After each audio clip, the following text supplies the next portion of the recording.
Folha e eleições 2022.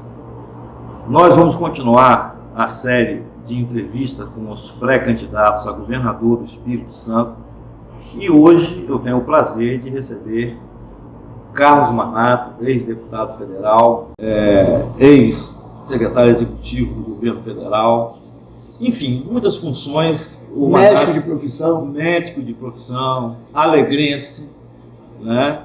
Então, ele vai nos dizer o que ele pretende com essa pré-candidatura. Por que a vontade de ser pré-candidato, que nasceu, inclusive, nas eleições anteriores? Na vez passada, em 2018, até o dia 4 de agosto, eu era candidato a deputado federal. Estava entre os 3 primeiros, né? Me colocaram, me jogaram para lá, Bolsonaro tinha 7 segundos, eu precisava ter 1 minuto e 17 para ver se ganhava a eleição. E eu dizia que eu era kamikaze de Bolsonaro, então me jogaram para ser kamikaze. Então não tinha programa, não tinha projeto, não tinha recurso, não tinha planejamento nenhum, e nós chegamos aonde fomos. De lá para cá, eu estive lá no governo federal e nós começamos a ver o posicionamento do governo do Estado em relação ao governo federal. Certo? Começamos a ver algumas práticas que nós não consideramos da democracia. O partido PSB, PT, PCdoB, Rede, eles, dia sim, dia também, entrando no STF, botando o STF como semi-presidencialismo contra o presidente Bolsonaro. Exatamente até 10 dias atrás, 153 vezes eles entraram no STF contra o Bolsonaro, certo? E capitaneado muitas delas pelo governador, pelo partido do governador, pelo conjunto de 14 governadores, né? Você observa que é um estado hoje que, em termos de transparência, em termos de eficácia, em termos de desburocracia, né? Para você investir, que é o último lugar, entendeu? E aí nós vimos escândalo atrás de escândalo, parabenizar você, tem coragem de expor isso aí, né, no estado do Espírito Santo, o escândalo do Detran, do pendrive, o escândalo do álcool gel, aí você as tendas também. As tendas, né, o DER, aquelas emergências, entre aspas, né, o secretário da Fazenda foi convidado a se retirar, porque o CAECO estava já com a mão nele, né, o presidente do Banesco, o amiguinho, que veio lá de Brasília, né, ele chegou na segunda-feira, na terça foi decretada a prisão dele, né. Então, é um governo que não tem transparência, não tem ética, é para os mesmos, entendeu? É um governo muito orgânico, 18 partidos comandando, as coisas não andam, demora as decisões chegar na população. Então, por tudo isso, nós queremos fazer diferente, nós queremos um outro caminho para o Espírito Santo. Se você tivesse que citar, assim, o maior câncer, retirando a corrupção, o maior câncer do governo do Espírito Santo, qual seria, assim, no sentido que não funciona, que o capixaba sofre, vamos dizer? Eles são muito lentos, né? As decisões dele, a lentidão, as decisões não chegam na ponta, entendeu? Os processos não andam como deveriam andar, entendeu? É tudo muito lento e é tudo com a turma, né? A turma, né? Os amigos têm tudo, entendeu? E eles comandam um núcleo muito grande e isso aí atrapalha. Você vê o IEMA, né? Não andam os processos, você quer trazer uma empresa para o Espírito Santo, como tem casos de energia fotovoltaica, que é uma energia limpa, né? Lá em Biraçu, 2 anos e 1 mês, nem analisaram o processo, né? Você vê aqui perto de Itapemirim, a offshore, foi embora porque não analisaram o processo. Deu 5 anos esperando. Então... O senhor diria que é incompetência ou é algo doloso também essa lentidão? Eles estão daquele jeito, né? Além de ser incompetência, é criar dificuldade para vender facilidade. Entendeu? Você observa, esses dias eu li uma matéria, que até, puxa vida, até que o FICO fez alguma coisa. Liberada a BR-101 Norte. Aí a manchete é a manchete, né? Você é jornalista, sabe a manchete. Aí eu fui ler o corpo, fiquei interessado, quando eu olho, menos na reserva de Soretama.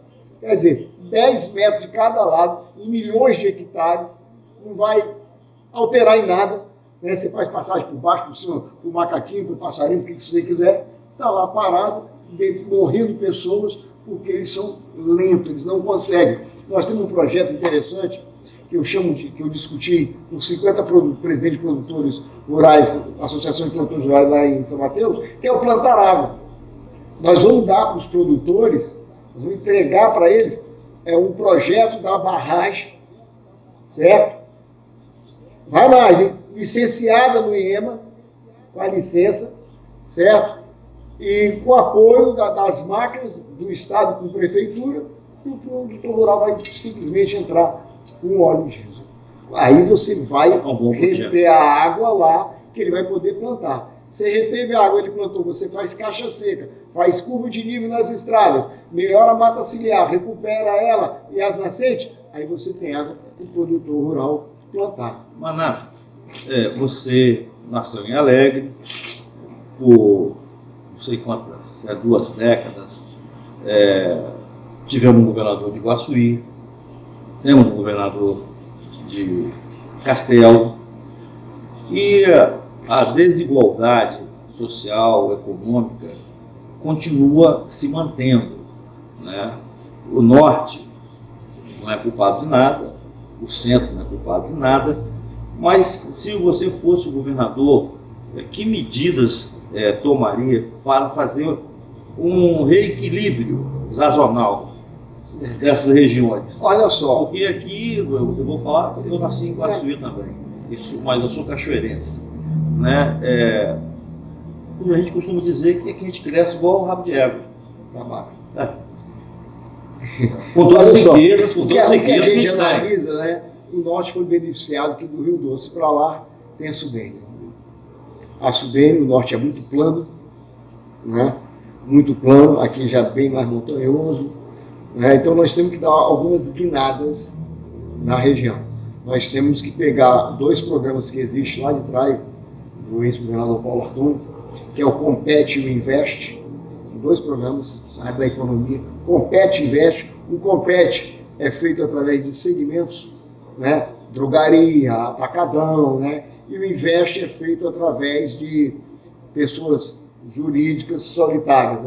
A Porto Alegre veio para cá, então você só veio ela, né? Nós temos que incrementar isso aqui. Aqui tem um potencial maior do que lá no turismo. Nós temos que a duplicação da BR-262, nós temos que melhorar toda a infraestrutura aqui de hospitais, né? Para que você traga para cá. Você no Parque do Caparaó, a entrada pelo Espírito Santo é horrível, né? Então eu acredito, se a gente investir no turismo, que é uma força limpa, uma matéria, né? É uma indústria que chama uma indústria limpa, né? Dinheiro na hora, pegando todo esse litoral que tem aqui, pegando as montanhas, centro-serrana, região do Caparaó, porque o turismo ele nasce no município, mas o governo do estado, Jacques, tem que dar infraestrutura. Mas que eu ia falar, mas por que foram 3 mandatos do Paulo Arthur? 5 dos 2 juntos. Isso. E essa facilidade com que você discorre sobre o tema é fácil e eles não conseguiram praticar. A minha diferença para eles é que eles, com aquele viés de esquerda, eles não conseguem enxergar o crescimento sustentável que eu enxergo. Eu sou empresário, né? Eu estou fazendo um grande investimento em Pedra Azul no turismo, como empresário, tá certo? Então, se você analisar, eu tive algum tempo atrás em Gramado. Lá tem teleférico, tem elevador, no convento não pode. No convento não pode. Está errado. Por que no convento não pode? Vamos fazer a compensação ambiental. Vamos fazer a compensação ambiental.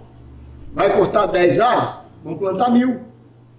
Não é isso? Vai comprar uma área de reserva para cá. Mas vamos dialogar. Você passa na ponte, olha para o Morro do Moreno, cheio de antena de televisão, cheio de antena de celular. Não, teleférico não. Teleférico lá não pode. Porque é uma andorinha. A minha ideia, por exemplo, eu sou contra a privatização do Banespa. Sou contra. Mas por que você é contra? O Banespa ele tem que ser muita TI, muita tecnologia da informação, enxugar bem, botar ele para dar muito lucro e pegar o lucro do Banespa e devolver aos legítimos donos, que é para a população. Aí você pega esse dinheiro, joga no turismo, joga na cultura, você está entendendo? O apoio às causas sociais. E tem um Bandes ainda, né? E tem o Bandes ainda, o Bandes. Né? O do Banesh seria para, tipo patrocínio, para usar, né? O Bandes é para empréstimo, são viés diferentes. Mas são segmentos que ajudam. Lógico, tudo na mesma linha. Né? Então, por exemplo, eu estou construindo lá, eu iria no Bandes, pegaria. A prefeitura tem lá o Morangão, vai fazer uma festa, o Banesh entraria. Logicamente que pegaria a fidelização da conta no Banesh, certo? Pegaria essa visão. Então, eles não enxergam, isso não pode em 20 anos, né, as pessoas não verem que o Estado necessita disso. A Rota do Lagarto ali tem que ter uma solução para aquilo. Porque você vai no dia de sábado, então em feriado, você não consegue andar. Ou faz trânsito único, ou faz áreas de escape, você faz um, vai para um lado, volta para o outro. Você tem que fazer. Então o Sul está sendo discriminado, de certo modo. Mas eu não tenho dúvida, não. Sul e Caparaó. Mas vamos falar sobre política, né? sobre política. Recentemente, o senhor foi visto, né, pelos capixaba, pelo Brasil, acompanhando a saga do presidente na sua filiação ao PL, né? A deputada Soraya Manato está aqui conosco no estúdio, né? E me parece, inclusive, que ela é a sua força, né? Porque sem ela, você se desenvolve um pouco. É verdade. É uma brincadeira. É a minha voz lá, né? É a sua voz. É a sua voz. Nossa voz do Espírito Santo. Isso. E vocês participaram desse evento, não sei se consideraram que foi a melhor opção. Foi a melhor opção? O PL? Para o presidente, estou me referindo, por enquanto. Tem que analisar, né? Ele Mas já foi. Já foi, então não adianta nem ficar discutindo, né? Já foi, então é melhor, né? Mas a sua reticência, então eu vou falar agora voltado para o Espírito Santo. O homem do PL, né, no Espírito Santo, se fosse colocar de um modo entre aspas, o dono do PL no Espírito Santo chama-se Magno Malta. Como está essa relação e até mesmo o projeto do partido, né, com relação às eleições de 2022? Existe, já houve uma conversa, uma reunião, um projeto, ou ainda isso vai se dar? Ô Jacques, eu sou um político diferente do que tem aí, entendeu? Eu não gosto de atropelar, não gosto de vir por cima, eu gosto de vir das bases, certo? Eu já tive um diálogo com o Magno Malta, coloquei da nossa vontade da deputada ir para lá, porque a deputada é bolsonarista de primeira linha, é a que mais defende Bolsonaro, não só no Estado como no país. Naquela Câmara está sempre defendendo o nosso presidente. Então eu coloquei para ele a vontade dela aí e de eu também, porque eu estou esperando há 2 anos e meio de ir para lá. Certo? Essa decisão... Não de ir para lá, se eu não me engano, de acompanhar o presidente. Exatamente, de acompanhar o presidente. O presidente decidiu agora, mas eu acho que a gente tem que sedimentar a entrada dele, deixa sedimentar, deixa eles discutirem internamente, certo? E no momento oportuno a gente volta a conversar se eles tiverem alguma perspectiva. Mas eu não posso ficar parado, e não estou parado. Eu estou indo para Brasília, terça-feira, dia 7, a doutora vai receber um prêmio do ranking dos políticos, no dia 8 eu vou lá, ela me convidou, Convidou, né? Eu vou lá. Certo? Não, tem que convidar, eu sou motorista. Eu vou lá, eu tenho reunião às 17 horas com o PTB, certo? Já definindo um acordo do Manato com o PTB. Então, uma pausa, um aposto. Quando o senhor faz essa narrativa, né, já estou indo lá para buscar o PTB, né? O PP pode ser uma possibilidade, o PRB também pode ser outra, mas dentro do projeto em que caiba a sua pré-candidatura ao governo do Estado. Posso traduzir isto, caso não tenha espaço no PL, tempo que tanto esperou para estar junto com o presidente Jair Bolsonaro, que só é realmente bolsonarista, legítimo, de origem, ir para o outro partido? Sim. Existe possibilidade. Lógico, você tem que dar, na vida nossa, você tem um plano A, B e C. Nesse momento, eu, inclusive, quarta-feira tem reunião com o republicano, eu quero decidir a vida da deputada, que é proporcional, ela é complexa. Então, eu definindo a vida dela, em paralelo eu estou definindo a minha. O que está ensaiando, de acordo com o PTB, um acordo, é que o PTB vai ficar na majoritária do Manaus. Ponto. Isso já é algo bem avançado. Definido. Nós vamos lá para assinar esse acordo. Pode passar por duas vertentes, certo? Mas ela poderia sair pré-candidata ou candidata a deputada federal pelo PTB? Não, é outro projeto. Aí ela é um projeto totalmente diferente. Entendi. Certo? Distinto. Eu vou conversar com o PRB, estou conversando com outros partidos sobre ela. E o meu é do outro lado. Então eu vou garantir um partido que me garanta a legenda. Porque eu não posso ficar andando e daqui a pouco não ter legenda. Então o acordo com o PTB vai ser o seguinte, a gente tem conversado muito aqui em Vitória, com as pessoas que presidem aqui. Nós estamos ajudando a montar a chapa de deputado federal deles. Certo? Então qual é o acordo? Se eu conseguir caminhar com o presidente da República, certo? Se evoluírem das bases para cima, não de lá para cá, não quero isso, não é meu perfil, quero daqui para lá, eu serei candidato junto com o presidente e a vice será do PTB, por lealdade. Entendi. Mas vou te apertar mais. Aperta. Veja só, no caso do PTB não, do PL, né, fecha as portas, né? Então você falou assim, eu vou ser candidato em outro partido. Vai haver compatibilidade do Bolsonaro entender que não está havendo um ruído ou um problema, até no Espírito Santo, e com isso prejudicar a sua pré-candidatura? Vou mais além. Recentemente ficou algo meio solto, mas aí somente o senhor pode explicar. O Bolsonaro numa live, todo mundo presta atenção, mas e na live fala-se, né, espontaneamente, como a gente está falando aqui, ele citou, olha, o Magno Malta no Espírito Santo. No campo hipotético, né, você que é Bolsonaro, mas o Bolsonaro fala assim, eu gostaria que fosse o Magno, o Manaus. Mas em todas as lives, em todas as ocasiões... Não, é hipotético. O Bolsonaro, eu gostaria que fosse o Magno. O presidente botou uma das condições do PL, primeira condição é dele indicar senadores. É o Senado que ele quer. Então, na live dele, ele estava falando assim, tem o Tarcísio, governador, mas nós temos outros nomes. Aí citou o Magno, Tereza Cristina, Luciano, todos os 3 senadores. Entendi. Foi senadores. Então, a preocupação do presidente... Esse campo hipotético, então, não é para ser colocado. Ele colocando em termos de esses nomes para o Senado. São 3 pessoas que vão ser senadores. Me desculpa, mas vai ter muita gente que vai ouvir, inclusive, né, a direita, conservadora do Sul, vai perguntar, mas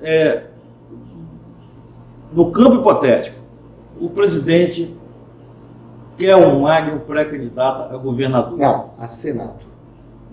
Não teve uma conversa ainda. Não, mas eu sei, mas se houvesse, eu estou perguntando uma reação sua, assim. Olha só, eu não penso nisso aí, porque todas as narrativas da conversa, eu sei, e todas as vezes que nós conversamos, Magno Malta senador, Magno Malta senador. Ele, senador, não é o perfil dele, certo, né? Hoje você fala não é do perfil de quem? Do Magno Malta executivo. Isso foi isso. Por exemplo, eu já fui em 65 municípios. Saindo daqui eu vou para Piúma. Sábado eu estava em Mimoso e depois eu vou para Muniz Freire. Está entendendo? Então eu estou andando, conversando. Vamos agora pegar o lado bom. Também eu estou aqui especulando como jornalista, mas obviamente que poderá haver uma grande harmonia do Magno como conservador. O que acontece? Olha só. Alguns lá, eles acham que dois candidatos majoritários no mesmo partido pode dificultar em coligação, pode dificultar em fundo partidário. Entendi. Entendeu? Então, às vezes, tem que ir um partido e o outro. Mas tem que ser combinado. Tem que ser combinado, né? Gregos e troianos.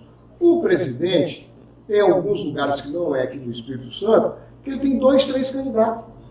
O PP tem um, o PL tem um e o Republicano. Eu sei que você não pode responder por esse partido, mas o PP, por exemplo, está lá o Ciro, né, no Ministério. E o PP, você diria o que sobre o PP aqui no Espírito Santo? O PP, eu tenho uma amizade muito grande com o Ciro, muito grande. Nós somos deputados federais, diversos mandatos juntos. Tem com o Alex Baldi, tem com o Ricardo Barros, meu vizinho de porta, né? E eu presidi muita sessão, tem Arthur Lira mesmo, ele era Vamos falar de Evaí de Mello e Marco Vicente, aqui no PP direto. O Marcos Vicente, ele é presidente do partido, está no governo do Estado. Essa é a dificuldade que aconteceria. Né? Ele está no governo do Estado. Então, o que eu, concluindo, Jacques, eu tenho, amanhã, vou conversar com a presidente eleita agora do PTB, a Graziella. Vou com a executiva estadual. Nós vamos fazer um acordo. Qual é o acordo? O PTB vai estar na majoritária do Manato. Certo? Manato, por qualquer motivo que a gente não sabe, não foi para o PL, porque vamos separar para pegar, trazer mais um, né, fundo partidário e tal, né? E o presidente vai participar um pouquinho. Vai chegar a hora, que ele vai conjunturar isso, né? Lógico, tem que ouvir ele, né? Então aconteceu alguma coisa, vai para o PTB, tudo bem, eu não tenho compromisso de dar vice porque já estarei lá, certo? Posso aí agregar um outro valor, um PSC, um outro partido, você faz uma trinca, entendeu? PL, PTB, PSC, todos conjunturando. Aí daria um vice para o PSC. Então você agrega mais valores. Com quem você não senta de jeito nenhum? De jeito nenhum. Tem muita gente. Não, mas eu não sento com o PT, eu não sento com o PT, eu não sento com o PSB, eu não sento com o PDT, com o PSOL, com o PCdoB, PSTU, essas pessoas eu não sento. Olha só, o Rede, o partido Rede, eu tenho dificuldade do Partido Rede, muita dificuldade do Partido Rede. Por quê? Porque o Partido Rede não meio centro, não é um híbrido, não. Mas a história dele, essa história do senador do Estado, o Randolph, essas pessoas contra os conservadorismo, ele defende aborto, defende... São os valores... Os valores conservadores que a gente tem, não tem. Pessoalmente, como o presidente do Rede, eu não tenho dificuldade de conversar com ele. Certo? Já não fazer acordo. Podemos, posso conversar. Podemos PSD, né? Esses partidos do PMDB, esses partidos a gente pode abrir avante, entendeu?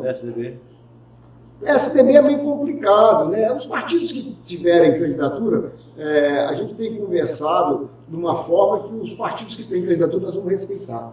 Porque, na nossa visão, quanto mais tiver, melhor jogar para o segundo turno. Na outra, no fim do segundo turno, porque a senadora estava com 13 e caiu para 5. Se ela tivesse mantido os 3, tinha tido o segundo turno. Então não adianta querer tirar João, Luiz, Creuza, Maria, não. Bota todo mundo, deixa Felipe Ribon, deixa Aldifas, Guerrinho, César Conrado, e etc, sabe? Todo mundo quiser. Por enquanto, Érico Musso, Aldifas, Guerino e... Eu e Casagrande. Você e Casagrande. Eu tenho uma relação muito boa com o republicano, respeito muito o republicano. A declaração do presidente do republicano não foi muito feliz para as pretensões do republicano no governo do Estado do Espírito Santo, né? Eu não sei se você viu. A posição do presidente. Ele não pretende disputar. Ele não executivo, quer. Ele teve Senado e Federal. Ele teve uma experiência muito ruim com o Crivella e com o Celso Russomano, para prefeito das duas cidades São Paulo e Rio de Janeiro, então ele acha que não tem que ter majoritário. Mas isso é um problema interno deles, que Deus abençoe eles e continue o caminho. Só para concluir, o senhor entende que a eleição ela vai ser vertical ou vai ser como na visão de alguns, principalmente, acho que a esquerda defende isso, que nos estados é que vão, independente de nacional, é que vão se acertar? Se não tiver a federação, né? Se não tiver a federação, como eles, né, querem livrar a cara deles, eles vão conversar com todo mundo e vão juntar todo mundo. Nós não. Nós que vamos colocar barreira de estar com eles. Eles não vão colocar barreira de estar conosco, não. Entendeu? Eu falei podemos porque tem um muro lá. Mas você falou que pode passar. É complicado o que a gente tem visto, eu não sei qual vai ser a determinação partidária que a gente tem que seguir. O que a gente vê é que em alguns lugares que tem a presidente da República, automaticamente cada um com o seu. Só se você fizer uma coligação autorizada lá por cima, que eu quero só Bolsonaro, acabou e vão ser só Bolsonaro, mas o partido que veio da vice vai ficar com outro candidato para lá, né? Se depender de mim, isso não vai acontecer, eu não quero. Eu quero na minha chapa todo mundo conservador e de direita. Isso no primeiro turno, mas no segundo pode ficar no segundo você né? pode conversar, desde que não tem que entregar nada. Você pode conversar, mas não precisa conviver. Não precisa conviver, você pode ter um diálogo. A partir do momento que você é governador do estado, você tem que conversar com todo mundo. Com o sindicato, com as minorias, com todo mundo, você tem que aprofundar como um gestor, né? Para encerrar, eu gostaria que você olhasse, né, para o nosso web leitor e pudesse deixar assim, por que ele deve votar no Manato para o governador. Você deve votar no Manato para o governador por isso. Eu falo para você primeiro pelos princípios éticos e morais de um conservadorismo. Desde 2002 eu já era conservador e não sabia. Você também deveria ser, a gente não sabia. Porque eu fui eleito com a bandeira em 2002. Deus, somos cristãos, pátria, que é o nosso sol, que a gente ama, né? Cristão, casado, muito bem casado, 33 anos com a doutora Soraya. Né? Família, né? Família, Deus, pátria, família, né? Contra o aborto, contra as drogas, isso são os princípios éticos e morais que nós temos, certo? Segundo, nós queremos um Estado transparente, ético, um Estado que combata incansavelmente, conto com você, a corrupção, sem corrupção, a meritocracia ser respeitada, colocar pessoas técnicas, enxugar a máquina, entendeu? Criar facilidade para ultrapassar as dificuldades. Nós temos, a pesquisa nos mostra que 2 segmentos foram muito prejudicados, a segurança pública e a saúde. Eu totalmente contra o lockdown, contra o passaporte sanitário, eu acho que isso aí não sou favorável à vacina. Né? E, então nós colocamos, e muito diálogo e um governador presente. Estarei presente. Se eu, sem estrutura nenhuma, estou presente no seu município, imagina com a estrutura do governo do estado, vai ficar muito mais fácil. Eu agradeço, muito obrigado pela entrevista. Obrigado, Jacques. Volte sempre.